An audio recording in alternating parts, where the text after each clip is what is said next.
新疆不能也不可能不屬於中國。革命確實有它的高低差，為什麼新疆的東突厥敘事存在不合理？其實是拿後來的突厥文化的擴散去否定之前的歷史。Ladies and gentlemen, welcome the host.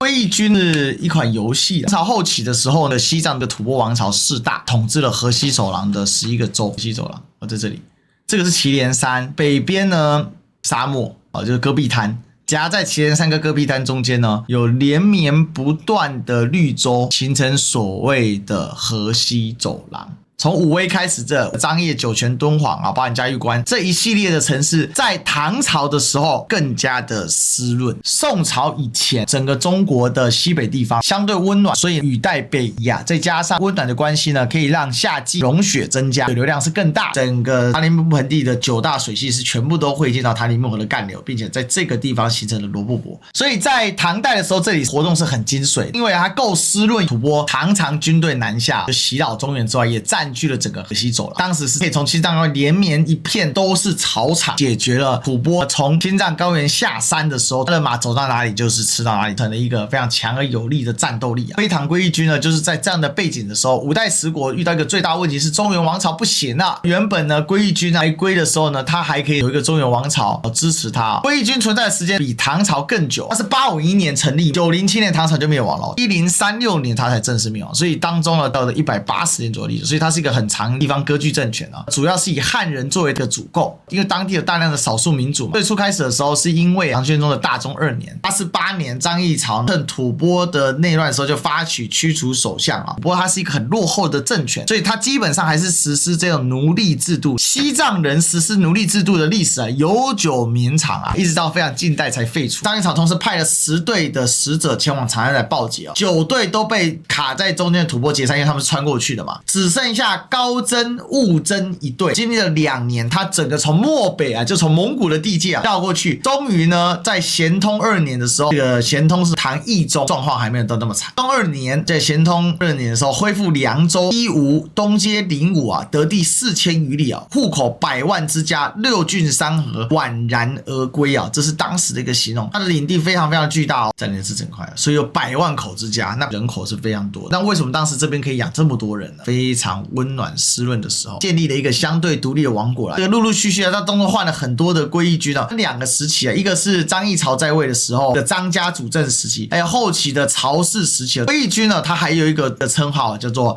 西漢金三國，因為唐朝滅亡之後，自稱西漢金三國，它以這個沙州、瓜州為主要的地盤在這裡。那有看到？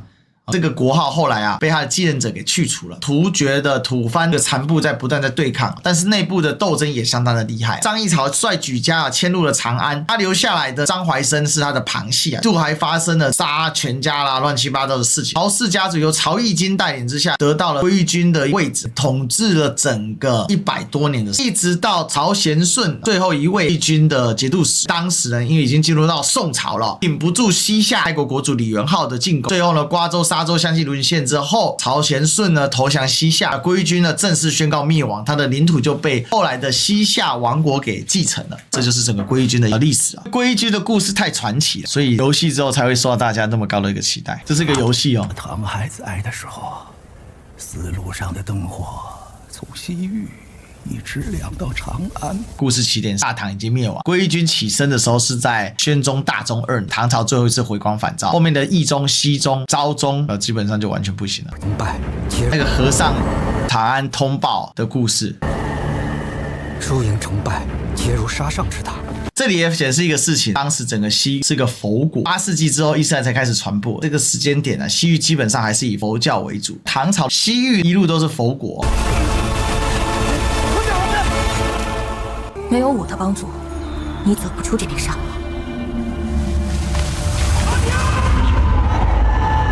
佛教的元素融合，唐朝的佛教已經中國化，在這個魏晉南北朝經過了一個很長很長時間的醞釀。大家好，這裡是歷史哥離修，歷史哥7週年台慶見面會在7月4號禮拜六下午5點45入場，晚上8點半開始，一年一度就等你來相見。我們這一次特別要送給前100位報名的同學7週年限定版飲料紀念背帶，只要刷我們的官方 LINE@ 也可以加入我們的微信。如果相關資訊你找不到，也可以到歷史哥的臉書或各大社群找到報名方案。7週年台慶見面會就等你來了。郭玉軍所在的這個時期最遠的時候，把地界擴展往東亞這個地方一路擴展，瓜州就是今天的哈密，一路往前擴展，所以是曾經有一個很大一片的，包含新疆一大塊的一個領地，有一條河叫做孔雀河。之所以能夠那麼活躍，一直到宋代啊，根本原因是因為當時是非常的濕潤哦。自從這邊乾旱之後，漢人整個西域的活動的量顯著下降，因為啊，到了明朝進入小冰期，天氣轉冷，太陽的蒸散量下降很多，整個西域沙漠化更加嚴重，更加仰賴綠洲。可是你要知道，在唐朝的时候啊，大量的中原士人啊是逃到了河西走廊去啊。西凉開國國主隴西公李浩，唐朝李氏的始祖，那他當時所具有的土地就在這裡啊。西涼你看這麼偏哦，但是中原大量的士人都跑到這裡來，敦煌為都啊。但大家知道，到明朝的時候，敦煌一度降為縣啊，甚至不設縣啊。這個巨大的差距的原因呢，跟邏輯主要還是來自於整個氣候變遷的問題啊。所以很多人在討論的問題的時候，忘記了時空背景的不同之處。最近因為全球暖化的關係，在新疆整個濕潤起來之後，有更多人挑新疆對中國擁有的合理性最大的挑戰——泛突厥主義。宋代以前，基本上中國都是長期擁有新疆。魏軍跟泛突厥主義的邏輯是什麼？徽堂裡面所暗示的新疆屬於中國，這個是歷史既定事實。但是為什麼會被質疑？主要是來自於明朝的時候長期不擁有西域，而元朝跟清朝又是屬於外族的狀況。然後另外，元朝其實在西域的統稱方面也不是一個很確實的。西域地區的農耕的萎縮，漢人的數量的減少，甚至被同化。而且呢，前哨戰不斷往後退，敦煌都幾乎要淹沒在沙漠之中了。莫高窟石塊被遺忘了嘛？明朝長期就沒有統治西域的狀況，所以新疆這個地方為什麼到了當代會有所謂的新疆鬧獨立的事件出現，還有所謂的這個東突厥斯坦這種東西獨立運動，它的背後是另外一套理路來對抗從歷史上以來漢族王朝擁有西域這個正統的一個敘事。關鍵是明朝之後長期的沒有統治西域，到了清代雖然統治西域，但是清朝為什麼統治西域呢？因為滿清的皇帝他自認為他有多重身份，他既是滿人的領袖，他也是漢人的領袖，他也是蒙古人領袖，只是差別用了不同的頭衔。但因為他接過了蒙古大汗的位置，所以他就必須做蒙古人的大汗。因為必須做蒙古人的大汗，所以蒙古人所統治的地方，滿清王室皇室就必須去統治。從蒙古敘事開始，這事情就開始有所變調了。忽必烈作為中原的主君，他其實是沒有直接控制西域的力量的。西域主要是淪為窝阔台、察合台后人，還有金帳汗國之間的拉扯狀況。因此呢，西藏的軍事領袖或政治領袖，其實很長一段時間也是蒙古人啊。蒙古人呢就擴展出去，雖然已經失去了一個統一的大汗，但是呢，蒙古人呢分了很多地方佔據，蒙古高原、新疆還有西藏都是蒙古人在佔據。所以滿清皇帝對這種追求啊，今天我們的疆域主要就是當年清朝的時候奠下的基礎，然後被列強呢切掉邊邊之後殘留下來的，就是今天的中國老母雞嘛。大家好，這裡是歷史哥離修，歷史哥7週年台慶見面會在7月4號禮拜六下午5點45入場，晚上8點半開始，一年一度就等你來相見。我們這一次特別要送給前100位報名的同學7週年限定版飲料紀念背帶，只要刷我們的官方 LINE@ 也可以加入我們的微信。如果相關資訊你找不到，也可以到歷史哥的臉書或各大社群找到報名方案。7週年台慶見面會就等你來了。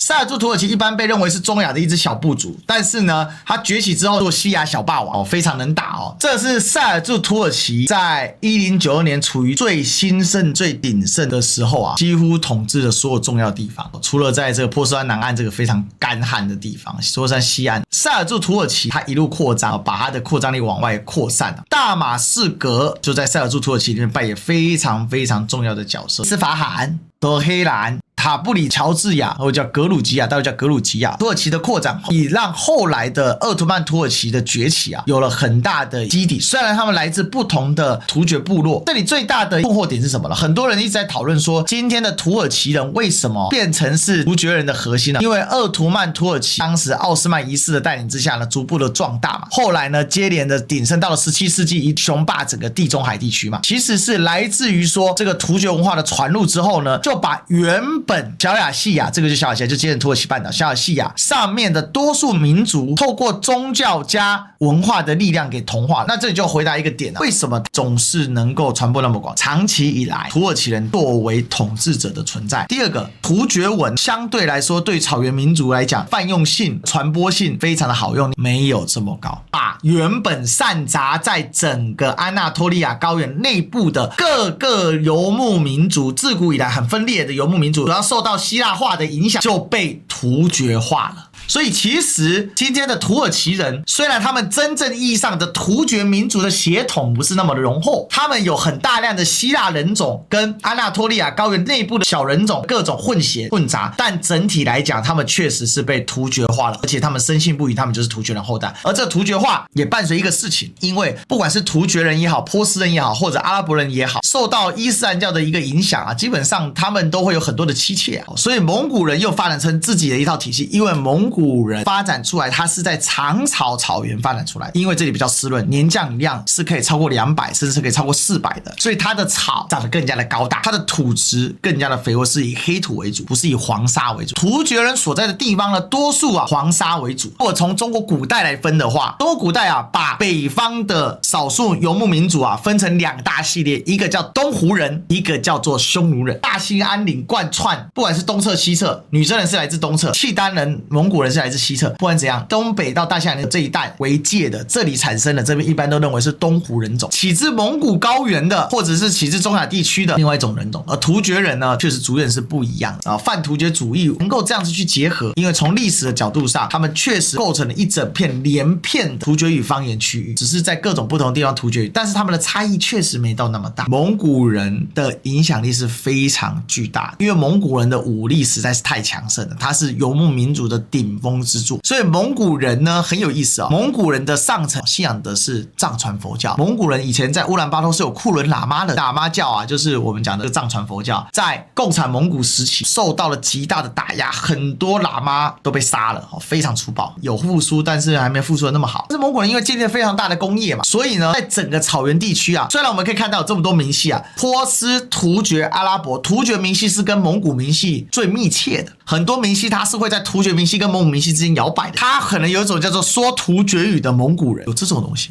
也有說蒙古語的突厥人，那主要是說突厥語的蒙古人為主，因為蒙古在武力上更加的強大。蒙古人的黃金家族就成吉思汗的後代，即便是突厥人敘事，他們也強調自己是黃金家族的後代，想辦法攀附，即便是外姓也甘願。就我不信伯子期沒關係，但我肯定得有蒙古人黃金家族的血統，我一定得是成吉思汗的後代，就算是來自母系也無所謂。突厥蒙古人讲就是伊尔汗國啦，所以呢，鐵木兒他就非常強調我是黃金家族的後代，這就變成草原上的共識了。所以今天我們看整個北亞草原為什麼如此的糾葛，為什麼泛突厥主義還在打新疆的點子，原因很簡單，因為本來就糾葛不清。上層統治階級強調自己有黃金家族的血脈，尤其中亞地區的突厥人，他要當大汗，他當可汗，他得有什麼黃金家族的血脈認證。可是他們是已經被突厥化，突厥語言、突厥文化的傳播嘛。而蒙古文化地理局限性嘛，蒙古文化更傾向於東亞季風氣候跟季風氣候邊的半乾燥帶狀況，所以相對它的文化到了中亞、到了西亞之後，它的傳播適應性沒那麼好。而突厥文化本來就起自於中亞地區，所以它本來就有更好的中亞乾燥地區的適配性。文化這東西啊，跟生活是脫不了關係，而文化的絕對載體是文字，所以有文字的文明哦，它的文化層級在人類學的認證裡面，它是會更高的。這就是層層疊，就這樣串起來。大家好，這裡是歷史哥李修，歷史哥7週年台慶見面會在7月4號禮拜6下午5點45入場，晚上8點半開始，一年一度就等你來相見。我們這一次特別要送給前100位報名的同學7週年限定版飲料紀念背帶，只要刷我們的官方 LINE@ 也可以加入我們的微信。如果相關資訊你找不到，也可以到歷史哥的臉書或各大社群找到報名方案。7週年台慶見面會就等你來了。魏義軍的存在，他自認為是奉中原王朝為正統嘛，所以中原王朝漢人正統最後統治西域的力量，所以要用歸隋唐兩制。可是近代為什麼有出現所謂的泛突厥主義，出現所謂東突厥斯坦島疆獨運動的群體？這又講到了另外一個故事啊，因為滿人的統治不是漢人的統治。如果說現代中國的建立，最早建立的時候是驅除韃虜，恢復中華嘛，漢地18省，中國人對新疆的統治是合理的嗎？而從地理區來看，新疆、塔吉克斯坦、烏茲別克斯坦、土庫曼斯坦、哈薩克斯坦，還有這個有吉爾吉斯坦，這一整塊其實是所謂的內亞地區，或者叫中亞地區，只是新疆歸了中國，然後中亞又分裂成5國，這是屬於內亞，亞洲的最內層的地區。泛突厥主義又是怎麼來的呢？它為什麼去影響到所謂近代對新疆主權的討論？泛突厥主義的興起啊，主要是來自於近代土耳其的衰落而導致的。泛突厥主義的發明是非常非常晚近的一個事情啊。當然，泛突厥主義的說法是大家都是突厥人嘛，突厥人因為在中國歷史上存在感極高啊。突厥汗國建立之後，很長一段時間也跟李唐皇室是共同存在的。事實上，突厥出現的更早啊，突厥早在隋朝之前就出現了。隋代的時候，整個突厥建立了一大汗國啊。隋朝的時候呢，用了計謀啊，把它給分化了。他們所以分化為西突厥跟東突厥啊。東西突厥之後呢，東突厥因為它距離中原王朝太近了，所以很快的就被唐太宗李世民給搞定了。搞定東突厥啊，李世民就得到一個尊號天可汗。所以從此之後，唐朝皇帝呢又多了一層身份啊。因此，當此時刻，作為天可汗絕對的領地，新疆也就是當時西域是無可置疑的屬於中國的範疇。西突厥主要是以中亞這一塊為主，就今天的哈薩克斯坦是它最主要活動範圍。但西突厥一度也非常非常的大。突厥人有一個魅力，突厥文化的核心啊是突厥文字。突厥文字它是產生啊自草原之上啊，它是一個非常適配由來，有很多說法，把它發展成一套自己的一個語言系統。古突厥文呢，主要用借鑑自粟特文，用刀刻的方式，在木片啊，在羊皮啊，在各種的這個書寫材料，但是因為在草原上紙類很少嘛，它的應用非常的廣。泛突厥主義它就是從這個源流去着手，他認為啊，廣袤的北亞草原、中亞草原一路蔓延到里海沿岸，再到今天的土耳其，全部都是古突厥人的活動範圍。而這裡面所挑戰的核心就是新疆的存在。新疆維吾爾族到底是什麼民族？回鶻族後代。為什麼？回鶻雖然跟突厥他們是不同部落，突厥先統一了整個這個北亞嘛，後來突厥分東西突厥，再後來被唐朝滅了之後，回鶻崛起，回鶻人也是繼承了突厥人的文字，所以回鶻人在廣義上他也是突厥民系。所以你這時候你就意識到一個很有趣的現象哦，突厥民系的核心邏輯是它能不能夠承載突厥語文，而突厥語文是能夠帶來語文裡面的史詩文化的內核。所以所謂的突厥人不是血統論，是文化論。大家好，這裡是歷史哥李修，歷史哥7周年台慶見面會在7月4號禮拜六下午5點45入場，晚上8點半開始，一年一度就等你來相見。我們這一次特別要送給前100位報名的同學7周年限定版飲料紀念背帶，只要刷我們的官方 LINE@ 也可以加入我們的微信。如果相關資訊你找不到，也可以到歷史哥的臉書或各大社群找到報名方案。7周年台慶見面會就等你來了。其實新疆啊，從歷史來看，早早就進入中國版圖，從西漢開始。但是當代為什麼會有這麼多爭論呢？是來自於因為當代中國的衰落，還有呢全球性泛突厥主義的興起。而泛突厥主義會興起，還有很大原因是因為突厥人向西啊受挫，突厥人的文化程度本來就不高明，所以突厥人到了西方之後，他進入歐洲啊，他的適應性很差，搞了老半天呢，只有一個文化相對比較小白的阿爾巴尼亞人，一部分基於什麼稅收問題而被同化波斯尼亞人，本的所謂南斯拉夫民族裡面改信改宗伊斯蘭教的民族，由變成伊斯蘭教徒之外呢，